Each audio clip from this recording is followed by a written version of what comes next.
Welcome to அம்மாவின் சமையல். இதை நாம் இன்னைக்கு என்ன பண்ண போகிறோம் அப்படின்னாக்கா, கத்திரிக்காவை கேஸ் ஸ்டவ்வில் சுட்டு கடைய போகிறோம்.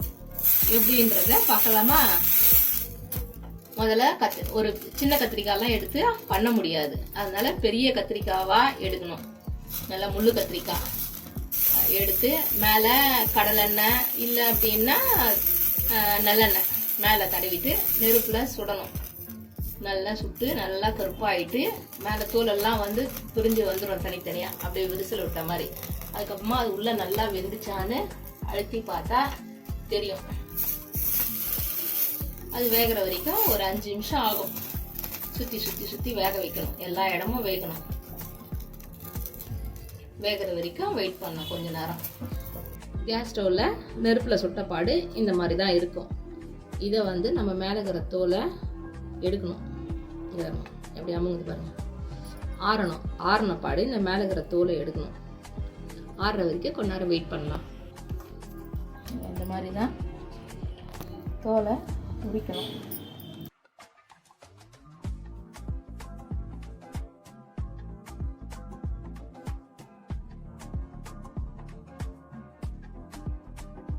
கத்திரிக்காய் கடையல் செய்ய தேவையான பொருட்கள்: வெங்காயம், தக்காளி, பூண்டு, மிளகாத்தூள், மஞ்சள்தூள், தேவையான அளவு புளி, உப்பு.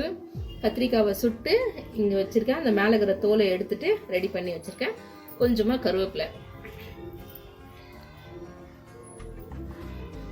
எண்ணெய் 2-3 ஸ்பூன் எண்ணெய் ஊற்றணும். எண்ணெய் கொஞ்சம் நல்லாருனால கொஞ்சம் நல்லாயிருக்கும். கடுகு போட்டு கடுகு பொரிஞ்ச உடனே கருவேப்பிலை போட்டு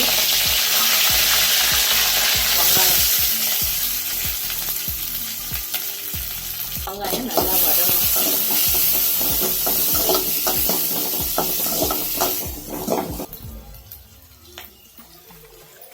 பூண்டை வந்து நசுக்கி தான் போடணும், முழுசா போடக்கூடாது. அப்படியே பூண்டு பச்சை வாசனை போனோம். வெங்காயம் நல்லா கலர் மாறணும்.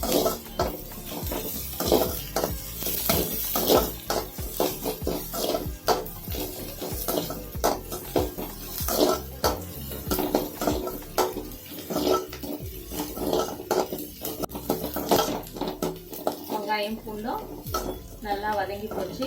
இந்த அளவுக்கு வதங்கினா போதும். வதங்கினோடனே தக்காளி போடணும். ஒரு பெரிய தக்காளியாக இருந்தால் ஒரே ஒரு தக்காளி போட்டால் போதும். புளி ஊற்றுறதுனால தக்காளி கொஞ்சம் கம்மியாக போடுங்க. தக்காளி சீக்கிரம் வதங்கணும் அப்படின்னாக்கா கொஞ்சம் உப்பு போட்டாக்கா சீக்கிரமாக தக்காளி நல்லா வதங்கிடும்.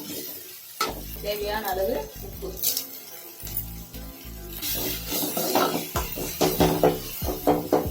தக்காளியெல்லாம் நல்லா மேஷ் ஆகணும்.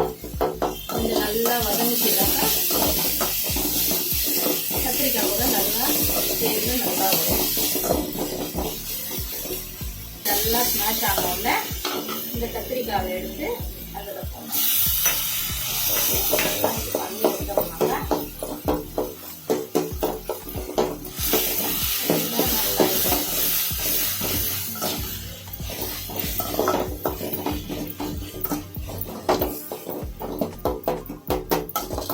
தேவையான மிளகாத்தூள்,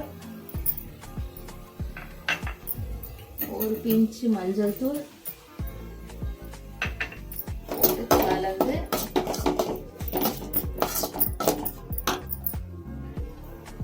கொஞ்சமா தண்ணி ஊற்றணும். ஒரு 1/4 டம்ளர் தண்ணி ஊற்றினா போதும்.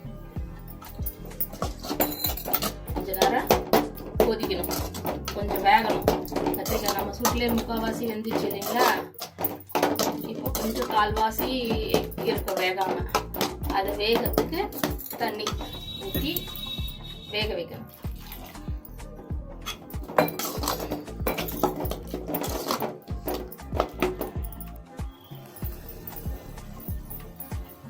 நல்லா வெந்தப்பாடு தேவையான அளவு புளி ஊற்றணும்.